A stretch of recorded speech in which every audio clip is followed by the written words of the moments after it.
Today I'm going to do a little routine on what is called a reformer. Now I know you are not likely to have one at home. I do know that there are a few people that do have reformers at home. These are the big ones, quite expensive for you to purchase to have one at home, plus they take up a lot of space. But you can get quite small ones for about £400 that just are very close to the floor that would slide underneath the bed if you wanted to invest in one. You can get them off QVC. And there's an awful lot on eBay. You can probably pick one up from eBay for about £50 if you decided you wanted one. The main reason I'm going to do a reformer session for you today is because we've had these reformers in our studio for a number of years now, and there's still many people that have gone, oh, what you do on there looks like a torture piece of kit, which yes it is. But I just thought I would let some people that have not done reformer classes before but are perhaps interested to see the sort of thing that you can do on them. They have hundreds of exercises you can do on a reformer. It's a very versatile piece of kit. You're limited by your own imagination, basically. But I'm going to just stick to some fairly basic ones that tend to come along with the manual today, which should last about 20 minutes, which is enough to look at if you haven't got a reformer, but you'd like to see what you can do on one. You can work every part of the body. You can stretch on them. It's good for your core strength. The whole point about a reformer is that you're working on a moving platform. So as you can see, I'm sitting on it and it moves nice and smoothly backwards and forwards. I haven't got any resistance on at the moment. The movement is challenging your core stability basically. So it's all about strengthening your core, but you can work your arms, your legs. It tones and strengthens your deep core muscles. One thing I love about the reformer and find the benefit of using a reformer is makes your body symmetrical. So if you know that you're slightly lopsided, have a slight scoliosis, one leg longer than the other, one hip higher than the other, the reformer will help straighten you up.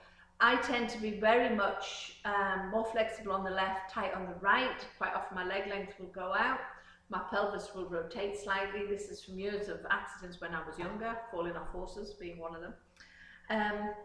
So I find the reformer is brilliant for that. I feel so much straighter, so much more symmetrical. It helps improve your posture. So all in all, a basic piece of kit. Great to do 3 times a week maybe if you decided you wanted to have one at home. Wouldn't suggest you do it every day because it's quite challenging. So basically what you've got is a machine where you've got a moving platform, goes backwards and forwards. At the front there is a bar that you can use for feet or hands. On the carriage itself, which is the bit that moves, you have two shoulder rests, a headrest and some straps which are attached to the back of the machine, which help move the carriage backwards and forwards. You can use the straps for hands or feet. The important bit is what is underneath. We attach these springs that you can just see to a gear bar at the front. So I'm just going to put it on fairly light resistance just to do a little bit of basic footwork. So I've got 2 springs on. There are 5 springs altogether. The machines can vary from make to make. These are stock machines. So they have 4 springs the same resistance and one that is half the resistance of one of the others. So you can have say 2.5 on or 1.5 or even just a half depending on the exercise. The higher the resistance, not necessarily the harder the exercise. It depends what you're doing. So unlike a piece of gym kit where you're constantly piling on more weight to make it more challenging, with a reformer, the lighter the resistance often, the harder the exercise. So you will see that if ever you come to have a go on one, or if you've got one at home, you'll know that. So I'm just going to lie down in my face position, just like you would do on a mat. Shoulders against the shoulder rests and check them in neutral. The important bit is you lie centered down the machine. Now I do put markers on the reformers so that you can see where the center is, and I'm just going to line myself up with my heels on the bar, equal distance each side of the marker, and check them in neutral. I'm only going to do the exercises in sets of 5. Normally we would do sets of 10, obviously to make it less boring for those that are not actually on a reformer. So heels on the bar, legs parallel, and gently push the carriage back till you straighten your knees, and then bend and return. Watching for the pelvis wanting to rock backwards and forwards.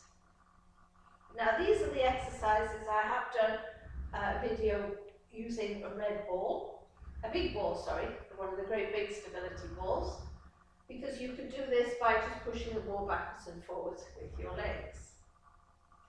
Now, changing your feet position, so that was the heels, means you start to work different muscle groups around your pelvis. So I'm going to go to the balls of the feet on the bar and repeat.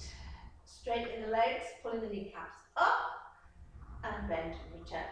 So you're not really locking out your knee because your feet are slightly forward of your hips. But you're wanting to work your quads by pulling your kneecaps up towards you, but watch your pelvis doesn't tilt backwards. So 4 and 5. Now I'm going to change positions again, this time bringing my heels together. So the knees are out to the side. I've got the balls of the feet on the bar, but you could just use the toes. Heels stay together, push the carriage back and squeeze the inner thighs. Pull up the pelvic floor, engage your tummy. Now it's all about that control. Pushing out slowly, but controlling it as you come back in. So you don't push out and then just relax and come back into the flutter. It's all control, nice and slowly, the whole time. Giving you a chance to focus, squeeze your inner thighs, lift the pelvic floor and to use these core muscles. And back in, let's just do one more for luck. Squeeze and then release. Now bring your feet back to parallel. The next exercise that we're going to do is to strengthen calf muscles, but it does work right up through the hamstrings and your ankles. So pushing the carriage back, keep the legs straight and dropping the heels under. So it's a bit like doing a heel raise, but lying on your back. It really makes your calves work, it strengthens your ankles. Your ankles are in a symmetrical position. They're not going to roll in or out because there's no weight, because you're not standing up. So it helps strengthen your ankles where they're meant to be. So this exercise I've found enables you to wear high heels, if you like your high heels, for longer periods of time. So normally we would build it up 1, then 2, then 3 and so on, but I'm just going to do about 10 and then return. And immediately you can feel it start to work into the calves and up the backs of your legs. Taking your heels onto the bar again, this time we're going to go wide and turn them out. Nice wide turn out with the knees in line with your second toe. So this is second position, and slowly press back, straighten the legs and bend and return. Nice and wide, knees out, so you're getting an inner thigh stretch as you return. Tightness in here can cause discomfort throughout the pelvis and into your lower back.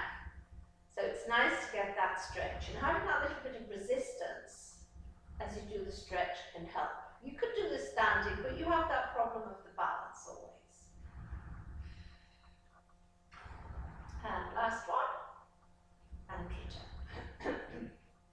Now, I'm going to bring my legs back to parallel and just put the right foot onto the bar and hold the left leg in tabletop. Knees above the hip, shin parallel to the ceiling. And then just working with the right leg, gently push the machine back, straighten the knee, bend and return. Again, pulling the kneecap up, try not to let the heel drop, so making the thigh muscle work and keeping the pelvis still. So as you push your leg back, one leg back, this hip will hinge. We're going to try and keep it down. So keeping your pelvis level means you've got to use your core. And then change feet. And repeat. So a good way of strengthening knees, trying to work your legs symmetrically and focusing on keeping the leg parallel. So very good way of strengthening knees. If you've had knee issues, knee replacement, it is possible to use the machine even if you've had a knee replacement.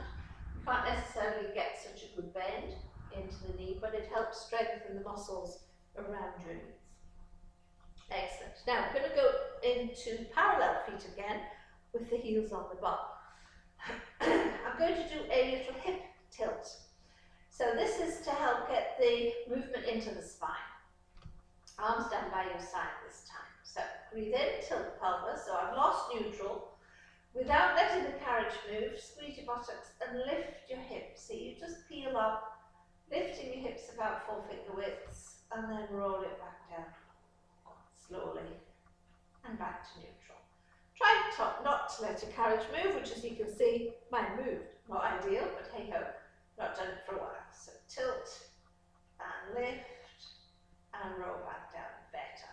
So this is getting the movement into your lower back.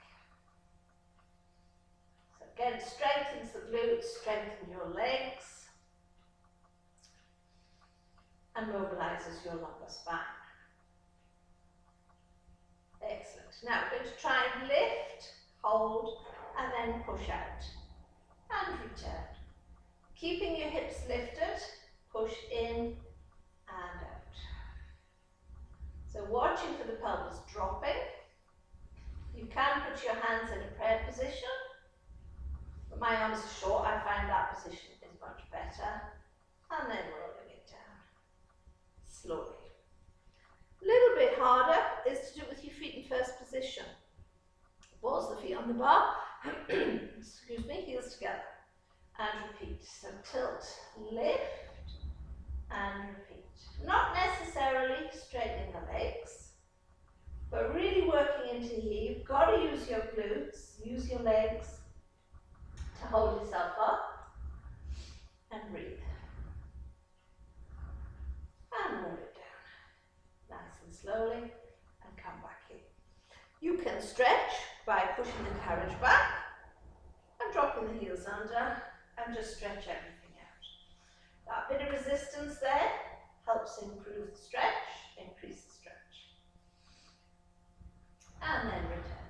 So that's just a few basic foot exercises. Some of the footwork series. Now I'm going to use the straps. So we've got 2 straps. Hold them straight up in front of you so that the hands are above your shoulders. Unfortunately, we have to lift the legs off the bar. Breathe in. As you breathe out slowly, pull the hands down by your sides and then release. Breathe out to pull, hold, check you're in neutral. Don't let the knees creep in. Maintain that neutral position. So it's a bit like doing your 100 with some arm exercises with resistance. So you could actually do the same thing with a pair of weights, or even a band hooked around a door handle. That would give you the resistance.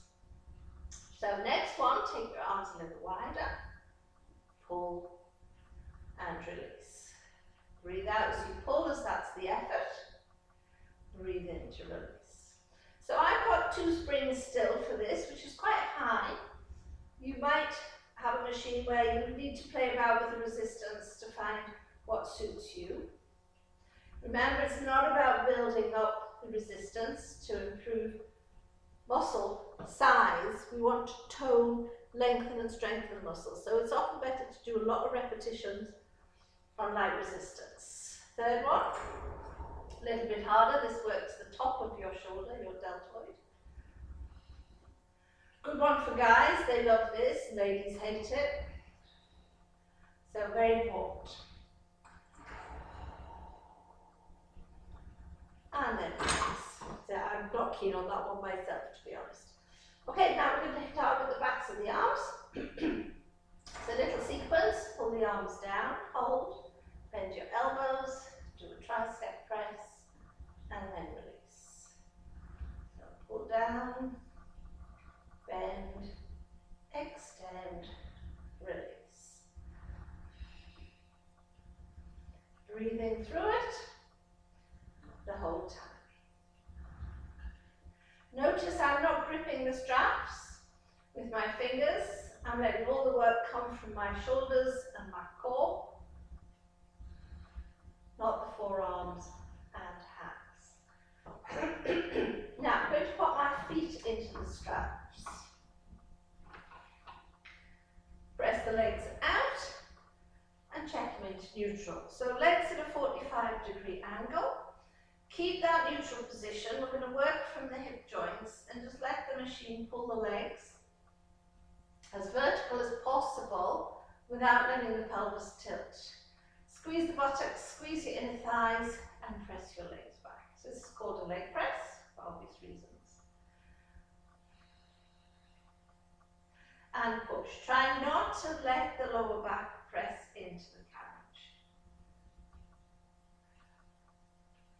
And 4. And 5.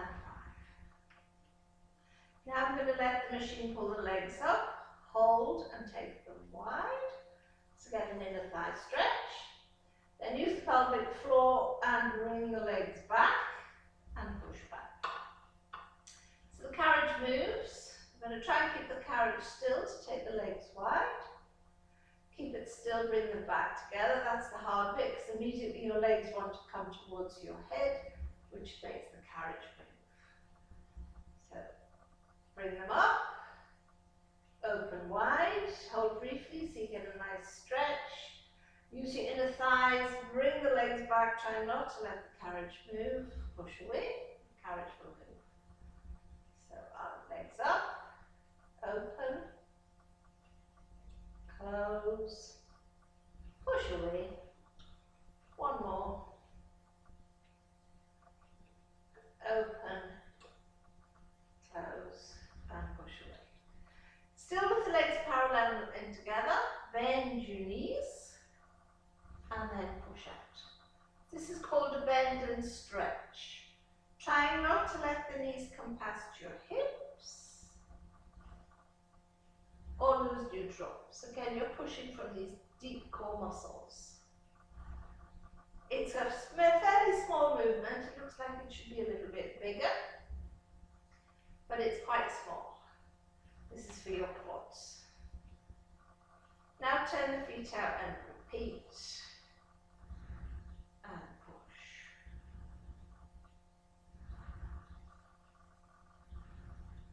So this is like doing your foot exercises with your feet straps.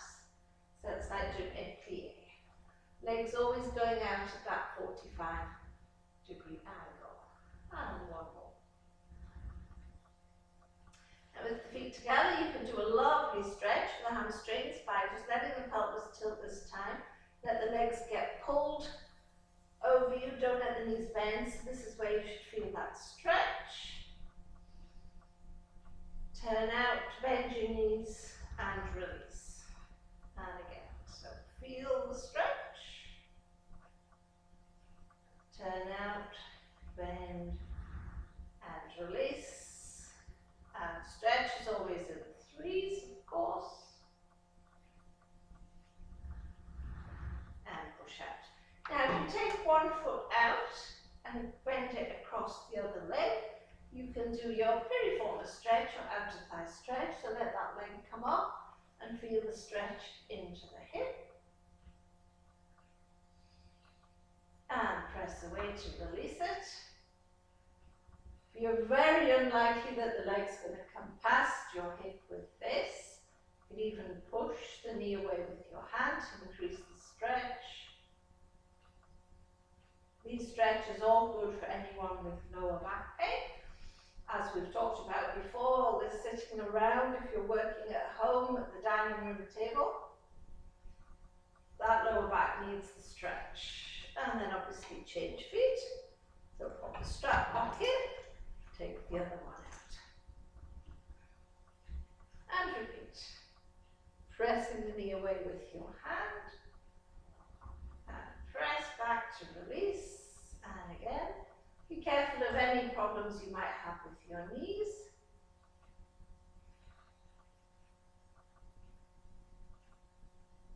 And release. And last one. Nice stretch right into that hip. And push away. So I'm just going to pop the other strap back on. And we'll do some rotation. So keeping neutral.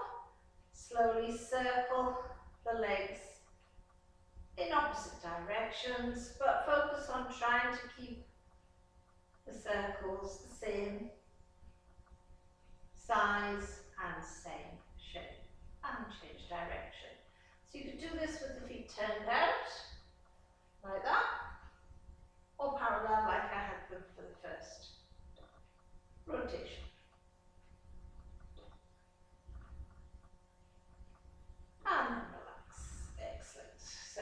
taking your feet out, one at a time. And come up into a sitting position. So just in those few minutes we've managed to do arms, legs, hamstring stretches, inner and outer thigh stretches. We haven't done any rotation yet for the upper body. We've done a bit of spinal mobilization. So what I'm going to do next is just to take the resistance down a little bit. Kneel on the carriage with the feet against the shoulder rest, and then just drop the hips forward and push the carriage back. So this is called a down stretch. This stretches out the abdominals and your hip flexors. And release. And once more.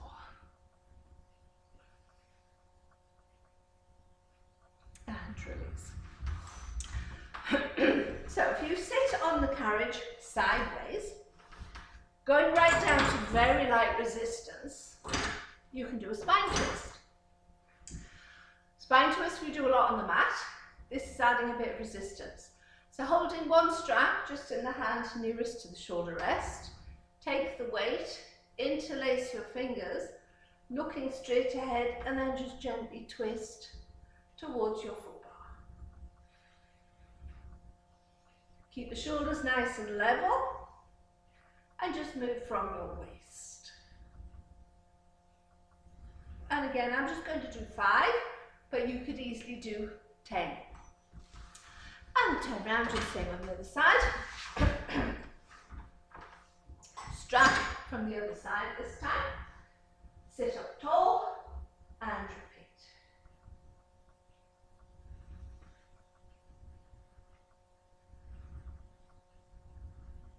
And 4.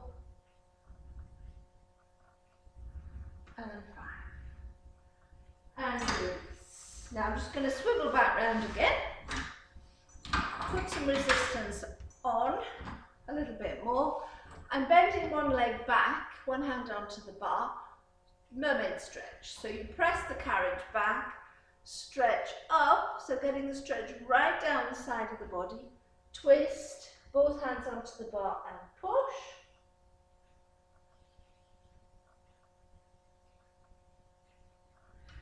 And release, and repeat. So big stretch up, twist and push,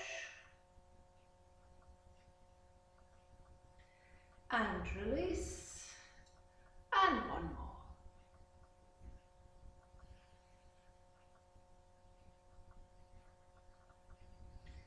And release, and obviously do the same on the other side. So that's just a little short routine of what you can do on a reformer. If you have got a reformer out there at home and would like more information, more routines, do send me a message. If you subscribe to our YouTube channel, you can send a message via it. If you haven't, there's a button at the bottom. If you press the button, click on the button to subscribe, then you can send me a message. Please do. I'll also put this on our Facebook page too, so if you look for Pilates Studio with Jane and Co. on Facebook, and you can send me a message that way as well. So if you would like more routines, let me know. But this is really just for information. Take care everybody, and hopefully we'll see you soon on a reformer perhaps, or just back on the mat. Bye now.